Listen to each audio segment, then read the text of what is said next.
শ্বশুর বাড়ি থেকে আনা পশু দিয়ে কোরবানি করতে পারবে কি? গরু কোরবানি দিলে সওয়াব বেশি নাকি ছাগল কোরবানি দিলে সওয়াব বেশি? কোন রঙের গরু দিয়ে কোরবানি করা উত্তম? কোরবানির পশু কিনে আনার সময় যদি পা ভেঙে যায় তাহলে ওই পশু দিয়ে কোরবানি করা যাবে? লেজ কাটা বা শিং ভাঙা পশু দিয়ে কোরবানি করা যাবে কিনা? উত্তর হচ্ছে, লেজ যদি খুব সামান্য পরিমাণ কাটা থাকে তাহলে এই পশু দিয়ে কোরবানি করা যাবে। শিং যদি অল্প একটু ভাঙা থাকে তাহলে এটা দিয়ে কোরবানি করা যাবে।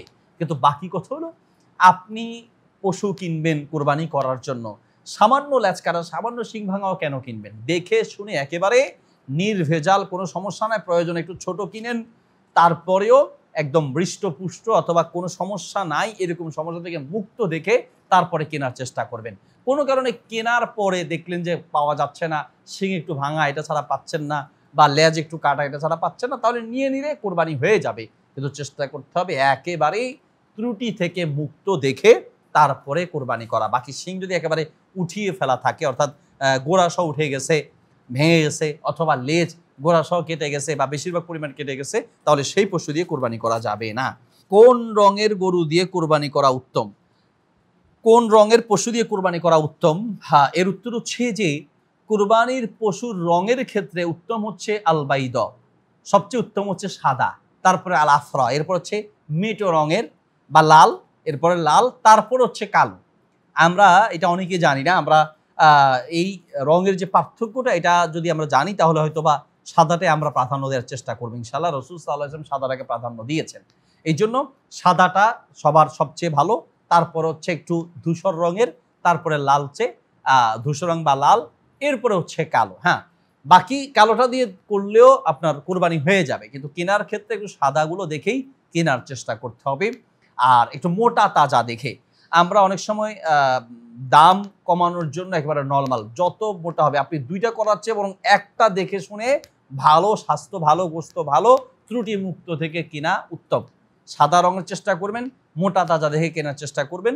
সাদা রঙের না পেলে ধূসর রং বা মাটির রঙের বা লাল কালারের, এরপরে না পেলে আপনি কালো, সম্পূর্ণ কালো, অথবা সাদার মধ্যে কালো হলে অসুবিধা নেই, একান্ত না পেলে আপনি কালো কোরবানি করা যেতে পারে। নারী এবং পুরুষের মধ্য থেকে কোন জাতেরগুলো উত্তম? এই ক্ষেত্রে পুরুষ জাতেরগুলো উত্তম। যদি সম্ভব হয় তাহলে পুরুষ জাতেরগুলো উত্তম, বা যেটার দাম যত বেশি, অর্থাৎ যার গোস্ত যত ভালো হবে, গোস্ত বেশি হবে, সেটা উত্তম। আল আসমান যেটাকে বলে হাদিসের ভাষায় বা ফিকের ভাষায়, আসমান মানে মোটা তাজা দেখে কেনার চেষ্টা করতে হবে। রঙের দিক থেকে সাদা এবং স্বাস্থ্যের দিক থেকে মোটা তাজা নিতে হবে। সকল ত্রুটি থেকে মুক্ত দেখে নেয়ার চেষ্টা করতে হবে। এরপরে পশুর ক্ষেত্রে ভাগে দেওয়ার চেয়ে একা কোরবানি দেওয়া উত্তম। যদি সম্ভব হয় একা একটা গরু দিবেন, অথবা গরু না পারলে একটা ছাগল দিবেন। আর যদি একান্ত আত্মীয়র সাথে সম্পর্ক নষ্ট হওয়ার সম্ভাবনা থাকে তাহলে ভাগে দিতে পারবেন। সবচেয়ে উত্তম হচ্ছে উট দিয়ে দেয়া, তারপর উত্তম হচ্ছে গরু দিয়ে দেওয়া, তারপর উত্তম হচ্ছে ছাগল দিয়ে দেয়া, এবং শেয়ারে বা ভাগে কোরবানি দিয়ে দেওয়ার চেয়ে একা কোরবানি দেওয়া উত্তম। কোরবানির পশু কিনে আনার সময় যদি পা ভেঙে যায় তাহলে ওই পশু দিয়ে কোরবানি করা যাবে কিনা? অনেক সময় এটা হয় যে আমরা কোরবানি পশু আনার সময় তাকে গাড়িতে উঠানোর জন্য, বা সে হাঁটতে চাচ্ছে না, এতদিন এক মালিকের বাসায় ছিল, এতদিন এক রাস্তায় ছিল, নতুন রাস্তায় আনার সময় সে লাফালাফি করে, যেতে চায় না, তখন অনেকে লাঠি দিয়ে তার আঘাত করে, পা ভেঙে যায়, শরীরে দাগ বসে যায়। যদি আপনার কোনো অবহেলার কারণে বা আপনার মাইরের কারণে, আপনার ত্রুটির কারণে যদি পশু ক্ষতিগ্রস্ত হয়, পা ভেঙে যায়, তাহলে সেই পশুর পরিবর্তে আরেকটা ভালো পশু দিয়ে কোরবানি করতে হবে। হ্যাঁ, নিজের অনিচ্ছায় নিয়ে আসার সময় জ্যামের কারণে, বা অনেক সময় গাড়ির চাপায় পড়ে বা গাড়ি ধাক্কা লেগে তার পা ভেঙে গিয়েছে, আপনি কিনেছেন ভালো, পরে যদি পা ভেঙে যায়, চোখের সমস্যা বা অন্য কোনো ত্রুটি দেখা যায়, এটার কারণে আপনার কোরবানির কোনো সমস্যা হবে না, আপনার কোরবানি হয়ে যাবে, কারণ আপনি কিনার সময় ভালো দেখে কিনেছেন। কিনতে গিয়ে অবশ্যই ভালো দেখে কেনার চেষ্টা করতে হবে, পরবর্তীতে সমস্যা হলে এতে করে কোরবানির কোনো সমস্যা হবে না। মোহাম্মদ উষার অনলাইনে প্রশ্ন করেছেন, তিনি প্রশ্ন করেছেন গরু কোরবানি দিলে সওয়াব বেশি নাকি ছাগল কোরবানি দিলে সওয়াব বেশি? উত্তর হচ্ছে সবচেয়ে বেশি সওয়াব হচ্ছে উট দিয়ে কোরবানি করা, যেটা আমাদের বাংলাদেশের প্রায় সম্ভব নয় বলা যায়। তারপরে উত্তম হচ্ছে উটের পর হচ্ছে গরু, তারপর হচ্ছে ছাগল। তো বাকি উট দিয়ে আপনি যদি একা একটি উট দিয়ে কোরবানি করতে পারেন, একা একটি উট দিয়ে বা একা একটি গরু দিয়ে কোরবানি করতে পারেন, এটা উত্তম। যদি গরু একটা নেওয়ার মতো তৌফিক আপনার না থাকে, ভাগে আপনি অংশগ্রহণ করতে হয়, তাহলে সেই ক্ষেত্রে ভাগে অংশগ্রহণ করার চেয়ে আবার ছাগল দিয়ে কোরবানি করা উত্তম। ভাগে দেওয়ার চেয়ে একা ছাগল দিয়ে কোরবানি করা উত্তম। এরপরে অনলাইনে প্রশ্ন এসেছে, মোহাম্মদ তুফাইল ভাই তোফাইল হোসেন তিনি প্রশ্ন করেছেন, কারো নামে কোরবানি করা কি জায়েজ? উত্তর হচ্ছে যে কারো নামে কোরবানি হবে না, কোরবানি হবে অমুক অমুকের পক্ষ থেকে, একমাত্র আল্লাহর নামে কোরবানি হবে। এরপর প্রশ্ন করেছেন ফেসবুকে অনলাইনে আনিসুর রহমান সাহেব, শ্বশুর বাড়ি থেকে আনা পশু দিয়ে কোরবানি করতে পারবে কি? উত্তর হচ্ছে শ্বশুর বাড়ি থেকে যদি আপনার চাওয়া ছাড়া, কোনো ইঙ্গিত প্রদান করা ছাড়া কোরবানির পশু দেয় হাদিয়া হিসেবে, আর সেটা দিয়ে যদি আপনার পক্ষ থেকে আপনি কোরবানি করতে চান, তাহলে এটা আপনার জন্য জায়েজ আছে।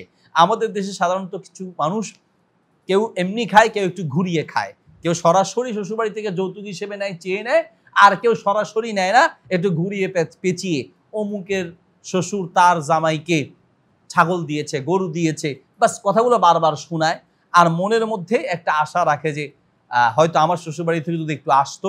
শ্বশুর বাড়ি থেকে আকাঙ্ক্ষা করে চেয়ে অথবা আকার ইঙ্গিতে বুঝিয়ে যদি কেউ কোরবানির পশু নেন, তাহলে সেই পশু দিয়ে কোরবানি করলে আপনার কোরবানি হবে না, কারণ আপনি হারাম পন্থায় নিয়েছেন। আপনার চাওয়া ছাড়া সে শ্বশুর বাড়ি থেকে আসুক অথবা অন্য কারো কোনো ফ্রেন্ড বা আত্মীয় স্বজনের পক্ষ থেকে আপনাকে যদি হাদিয়া দেওয়া হয়, আর সেটা দিয়ে আপনি কোরবানি করেন, আপনার কোরবানি আদায় হয়ে যাবে। সেক্ষেত্রে আপনি কিনে নিতে হবে এমনটা আবশ্যকতা নেই। তবে আবারও বলছি, অবশ্যই সেটা হালাল পন্থে আসতে হবে, কোনো প্রকারের চাপ সৃষ্টি করা বা আকার ইঙ্গিতে শ্বশুরবাড়ি থেকে নেওয়ার মাধ্যমে নয়। আনোয়ার আহকাম ফেসবুকে অনলাইনে প্রশ্ন করেছেন, হাঁস মুরগি কোরবানির দিন কোনো মহিলা কাটতে পারবে কি? হাঁস মুরগি কাটা কোরবানির দিন কোনো নিষেধাজ্ঞা নেই। অনেকে মনে করেন যে গরু ছাগল বা ইত্যাদি কোরবানির দিনে জবাই করতে হয়, হাঁস মুরগি ইত্যাদি জবাই করা যাবে না, এটা ভুল কথা। হাঁস মুরগি বা যে কোনো পশু জবাই করা যাবে, কোনো পশু জবাই করা নিষেধ নেই। তবে বাকি কথা হচ্ছে কোরবানির নিয়তে বাহিমাতুল আনাম অর্থাৎ উট, গরু বা গরু জাত হিসেবে মহিষ, ছাগল, ভেড়া, দুম্বা, এই জাতীয় বাহিমাতুল আনাম যেটাকে বলে, এর বাহিরে অন্য কোনো পশু দিয়ে বা পাখি দিয়ে কোরবানির নিয়তে কোরবানি করা যাবে না। অনেকে মনে করে যে গরু ছাগল কোরবানি দিতে পারলাম না, তার একটা হাঁস মুরগি অন্তত কোরবানি করি। কোরবানির নিয়তে কোরবানি করা যাবে না, হাঁস মুরগি ইত্যাদি দিয়ে কোরবানি করা যাবে না। এমনি আপনি খাওয়ার জন্য চাইলে জবাই করতে পারবেন, অসুবিধা নেই।